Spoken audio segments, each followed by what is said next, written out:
Law of conservation of mass. जितनी भी chemical reaction होती है वो इस लॉ पे हम बैलेंस करते हैं। लॉ क्या है? मास can neither be created nor be destroyed in a chemical reaction. Law क्या बता रहा है हमें कि कभी भी किसी भी केमिकल रिएक्शन में ना ही मास हम बना सकते हैं ना ही मास डिस्ट्रॉय कर सकते हैं।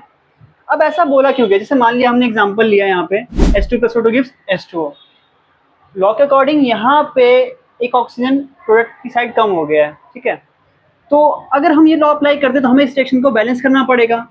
जब बैलेंस कर रहे हैं तो यहाँ पे 2 मोल्स ऑक्सीजन, यहाँ भी 2 moles oxygen, 2 2 4 moles of hydrogen इधर भी कर दिया हमने।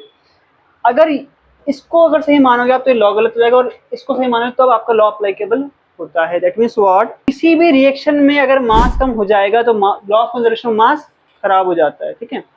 तो हमेशा हमें रिएक्शन को क्या करना है? बैलेंस करके लिखना है। मास क्या होता है भाई? मास होता है कि किसी भी सब्सटेंस में कितना मैटर प्रेजेंट है। जैसे मान लो एक बॉडी है या फिर हम हैं, तो हमारे अंदर जो मैटर प्रेजेंट है वो खत्म हो सकता है क्या? नहीं हो सकता। आप किसी भी प्लेस पे, किसी भी पोल पे, किसी भी प्लेनेट पे चले जाओ, आपके अंदर या फिर किसी भी मटेरियल के अंदर जो चीजें भर रखी हैं वो खत्म हो सकती हैं? नहीं हो सकती। That will be called as mass. तो मास हमेशा कैसा रहेगा? कांस्टेंट। और मास यूनिट क्या होती है? केजी। और मास कैसी क्वांटिटी है? स्केलर क्वांटिटी है।